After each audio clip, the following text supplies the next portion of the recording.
Hello guys, how are you? I'm Hardeep Singh. Welcome back to your own YouTube channel.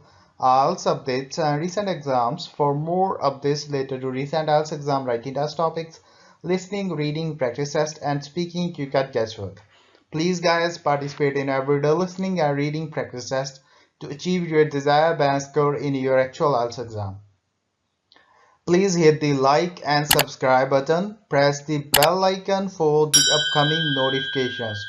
Don't forget like, subscribe and share my YouTube channel and my Facebook page, IELTS updates and recent exams.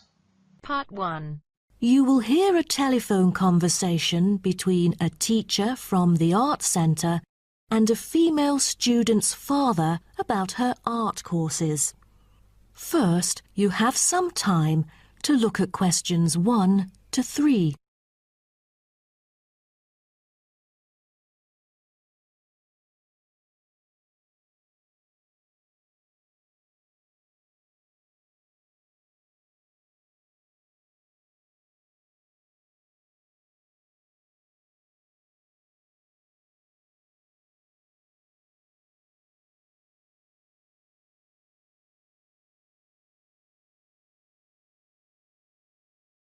Good afternoon. May I speak to Emma's parent? Afternoon. I'm her father. Who am I speaking to? This is Emma's teacher, Jane Carson, calling from the Arts Centre. I'm just calling to talk about her drama class at the centre. Oh, thank you for calling. How's Emma doing in drama class? You know, she just transferred here last month, unlike the others in her class who have been taking the course the whole semester since June. So I'm a bit worried that she might not fit in so well. There's no need to worry. She exhibits a strong performance in her drama class. Is that so? Yes, she didn't adapt to the new environment as quickly as I originally expected and seemed a bit shy at first, but a few days later she made a couple of friends and became more talkative and also more involved in class. Emma really is a role model for others because she has always been an active participant during class. She voices her own ideas and is very creative. I didn't expect that, but I can tell that she really enjoys the course because she's been talking about it at home frequently these past few weeks. That's great to hear. Interest is always the best teacher. I also have to inform you that there's been an adjustment in the timetable of the drama class next term.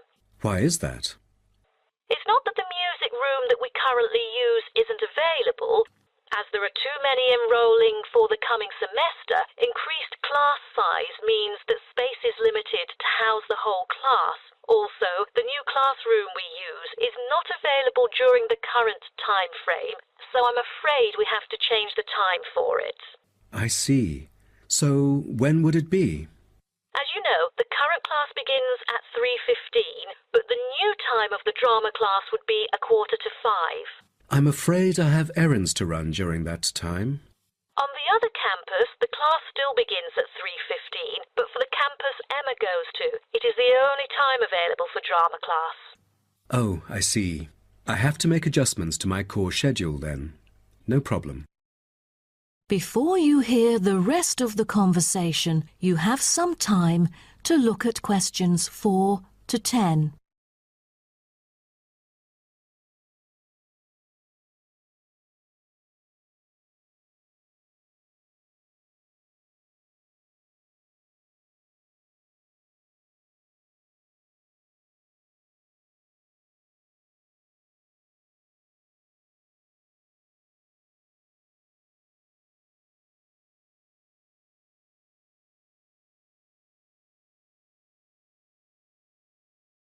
Now listen and answer questions 4 to 10. Miss Carson, I'm thinking about signing Emma up for another art course. I'm thinking about dance class. Dance class is a popular course here, a great choice for a child to shape up and have fun. But unfortunately, it is oversubscribed at the moment. I have to put you on the waiting list. That's too bad. What else can I choose from then? Could you give me some advice? Sure. Emma could take singing class as well. This would improve her musicality. Sounds good. When is that? It is held every Friday evening. That's too bad. Emma already has a swimming class earlier that evening. It will be too late for her to come home if she takes this course. There is also a vocal course available. Emma's got a great voice. I'm sure she'll stand out in the class. Tell me about it. The vocal course starts at 4:30 p.m. every Tuesday. It isn't fully booked yet. Great teacher, experienced and beloved by students. The price is a bit higher though. How much is it? It's $110. Oh, that's too much. Way over our budget. We have to cover the extra cost if we choose it. Or maybe Emma could take music class.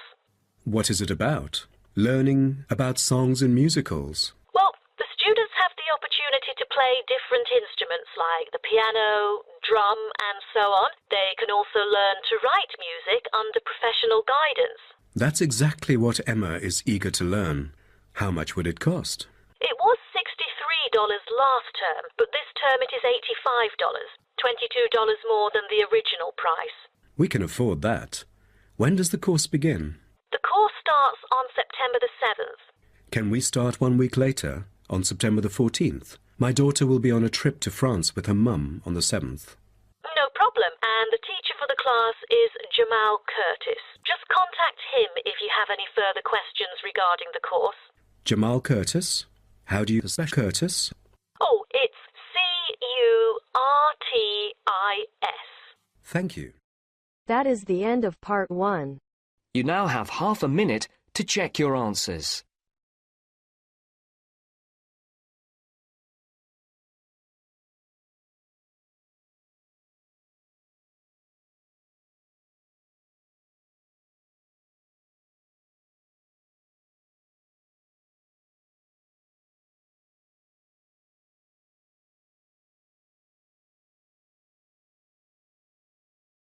Now turns to part 2. You'll hear a coordinator for the annual ski and snowboard exhibition talking to the audience about some practical information for the whole event. First, you have some time to look at questions 11 to 15.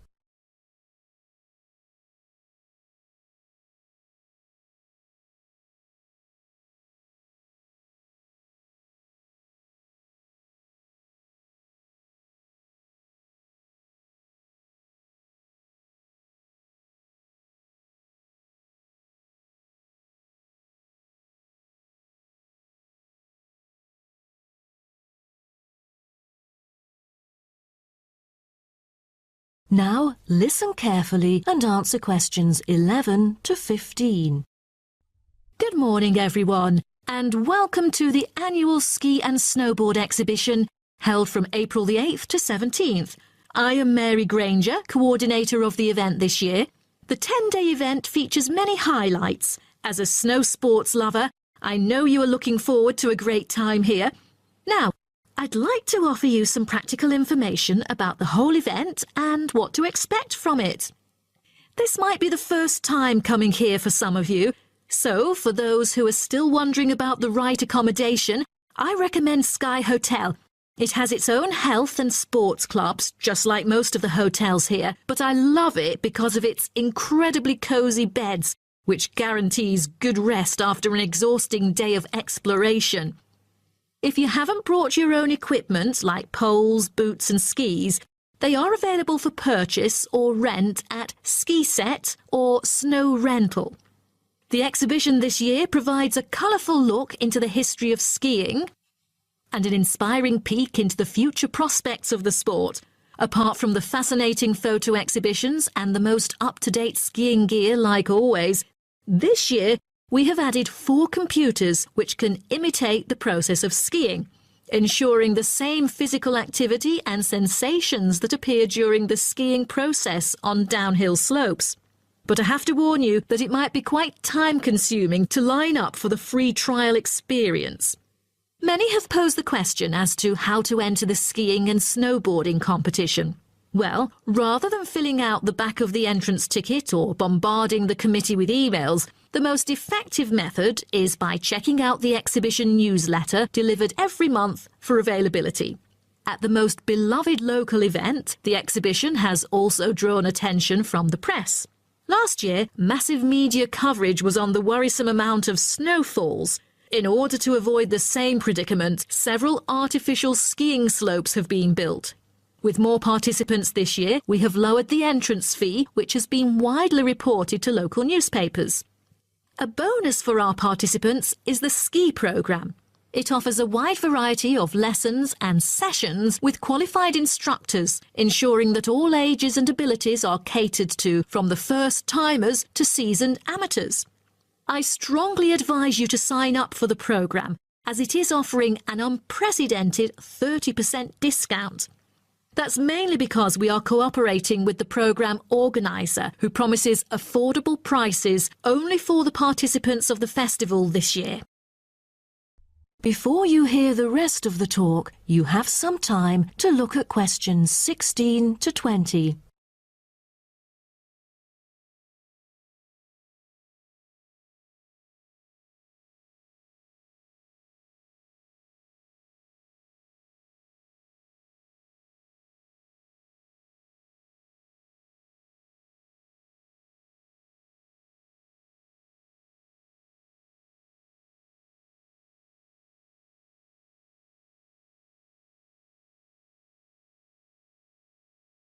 Now listen and answer questions 16 to 20.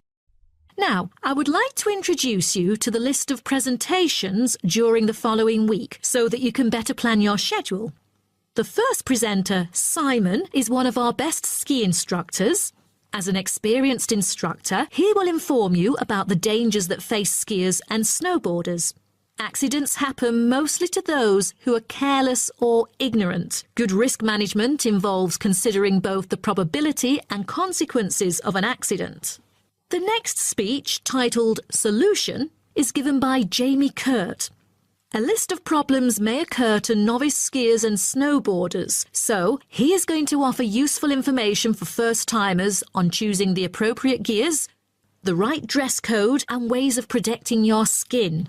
For instance, some of you may have rented the skiing equipment, but rental footwear is notoriously uncomfortable. Then, Jamie will provide instructions to help make your footwear fit better. The third speech is about a documentary introducing skiing and snowboarding and the difference between the two sports. It also depicts a group of snow lovers exploring new slopes with breathtaking views. The director, Andy Fisher, will be there, addressing the whole shooting experience. The fourth talk is about the tricks of skiing, presented by Harry Tyson. It is most useful for those who have already tried skiing, yet still need more practice to master the sport. Harry will teach you how to turn more skillfully. A lot of people can keep their skis roughly parallel, but there's no point if you make it hard to work with and slide around out of control. Useful exercises will also be suggested to improve your parallel skiing technique so that you can tackle steeper slopes and enjoy yourself more. Jason Smith will be the last presenter, mainly addressing towards advanced skiers. He manages to apply snow climbing into skiing. Climbing in soft snow, you are floundering around. Walking becomes harder. So, a good trick during climbing is to maintain a wider gait, approximately shoulder width, so that you are more stable while walking. This works for skiing as well. That is the end of part 2. You now have half a minute to check your answers.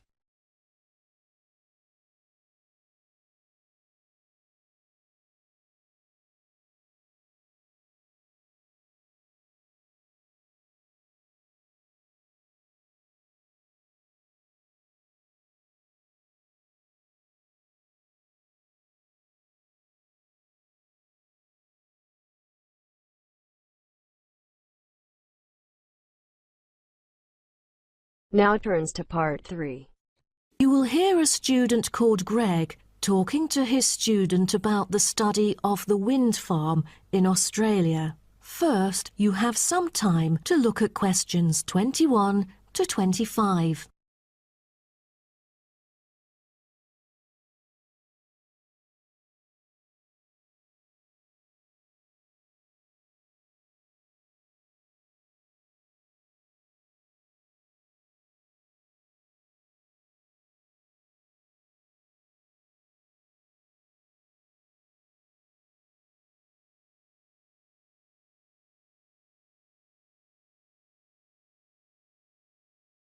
Now, listen carefully and answer questions 21 to 25. OK, Greg. So I finally managed to read the article you submitted, the one about the study of the wind farm in Australia. You did? Great! What did you think of it? Yeah, I was a little confused at first because of the background information you failed to present on the paper. I mean, it's kind of important for you to give some general knowledge before you start actually writing on the main theme. Oh, I was thinking of doing that during the presentation session, but now that you have mentioned it, I could add it to the beginning of the essay. I've done some research on that, to think about the different ways that people use wind.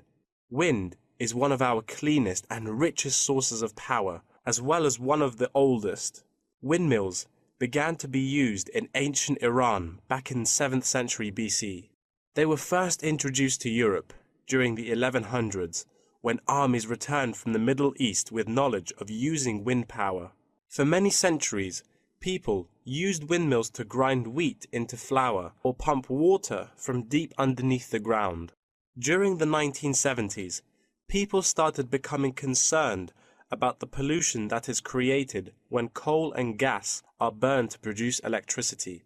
People also realized that the supply of coal and gas would not last forever. Then, wind was rediscovered and carried out into research for the first time.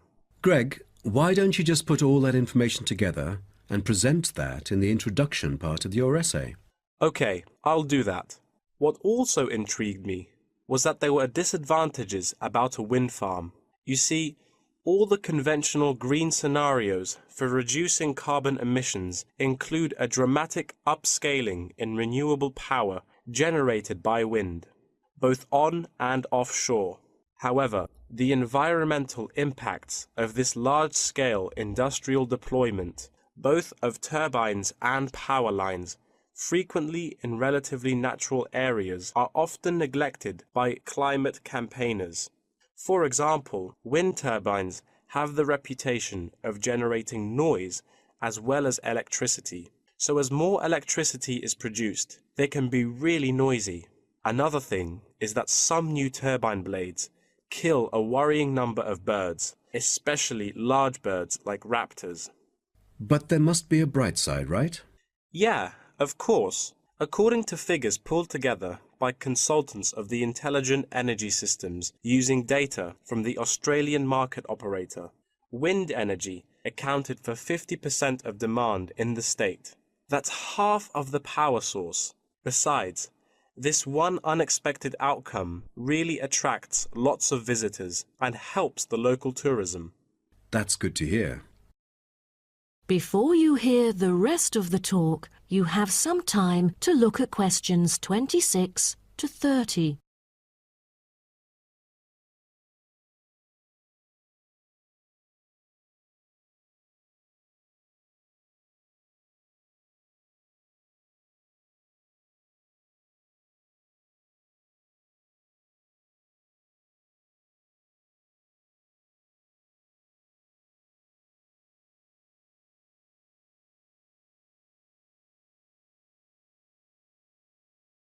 Now, listen and answer questions 26 to 30. Oh, how about the structure? Offshore wind farms consist of a number of connected elements. These include the turbines, foundations, array cables, offshore substation, export cable, and onshore substation and infrastructure. Just a single one of these giant wind turbine blades, produced by manufacturer Siemens, is almost as big as the Airbus A380, the world's largest plane.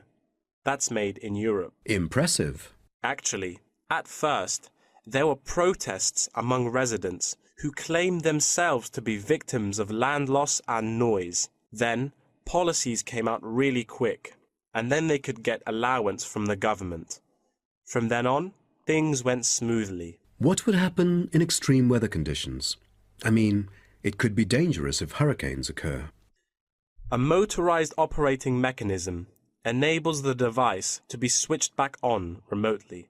All versions feature the modular design and share the same complete range of standard accessories. thanks to its very extensive operating temperature range of -25 to 70 Celsius and its strong temperature range of -40 to 70 Celsius. It is ideally suited for use in wind turbines under extreme climatic conditions, though they do have an option to lower the speed of it. Wonderful. Then, what were the fans, or turbine blades, made of?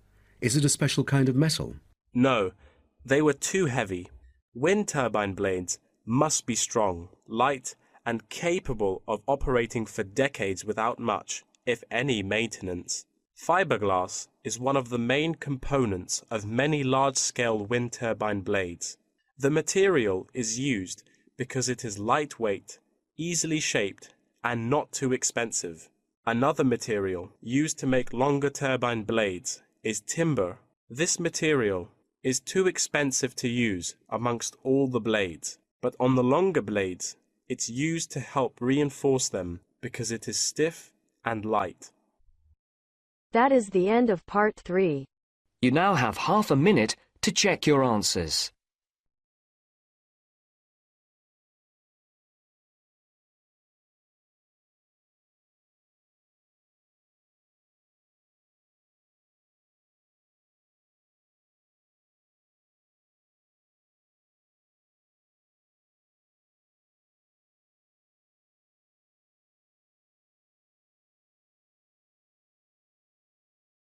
Now turns to part 4.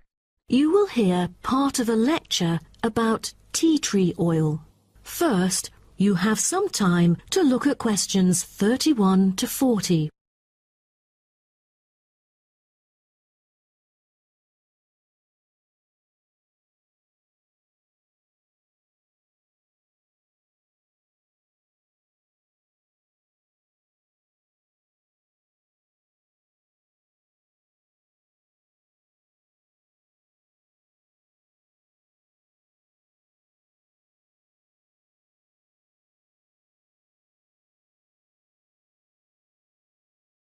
Now, listen carefully and answer questions 31 to 40.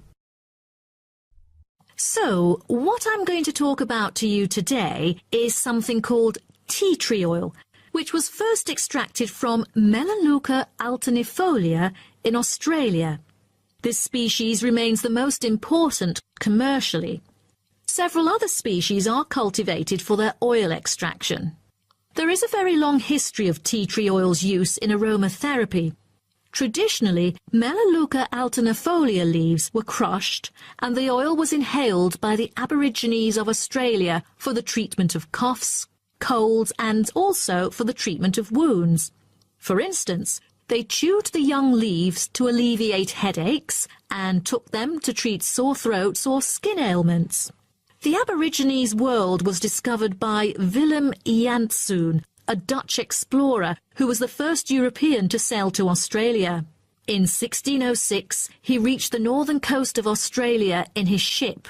Then several voyages of exploration followed in the first half of the 17th century.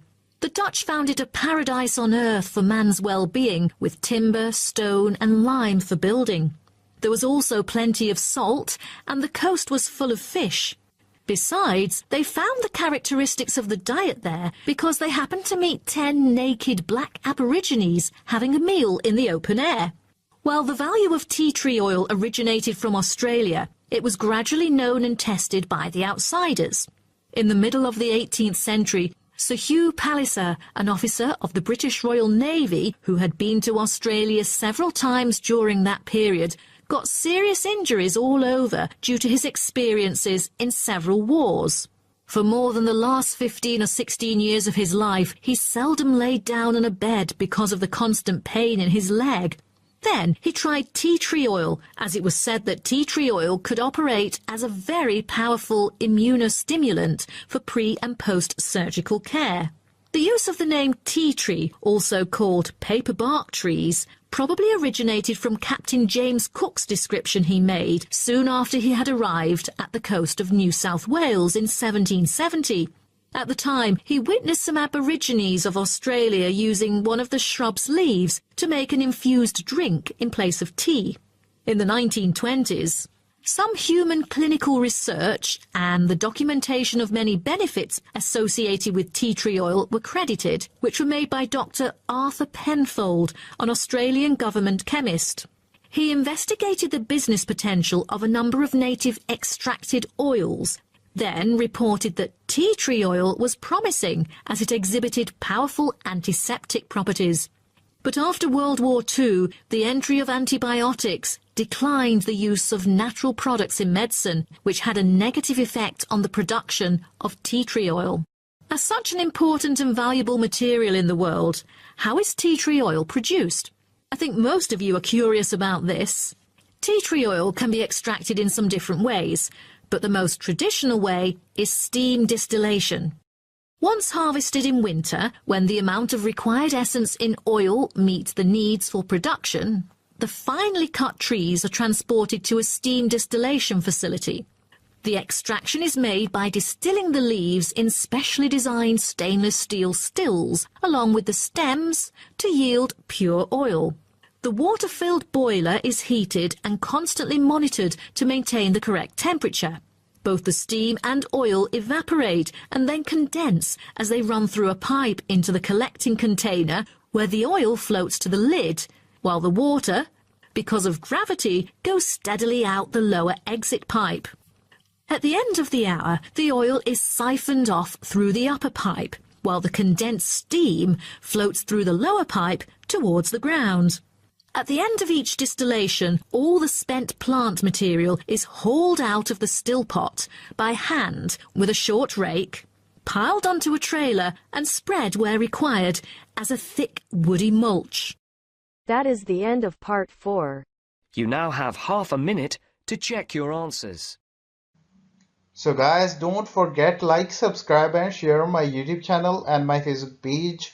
IELTS updates and recent exams. For more updates related to recent IELTS exam writing test topics, listening, reading, practice test and speaking, you got guesswork. Please guys, participate in everyday new IELTS listening and reading practice tests to achieve your desired band score in your actual IELTS exam. For more IELTS material, visit my official website www.ieltsupdatesandrecentexams.com. The link is given below in the description. If you need PDF files of latest IELTS material, then please join my Telegram channel. So guys, please write your score below the comment section. Again, thanks for listening. God bless you all guys. Stay tuned, stay safe.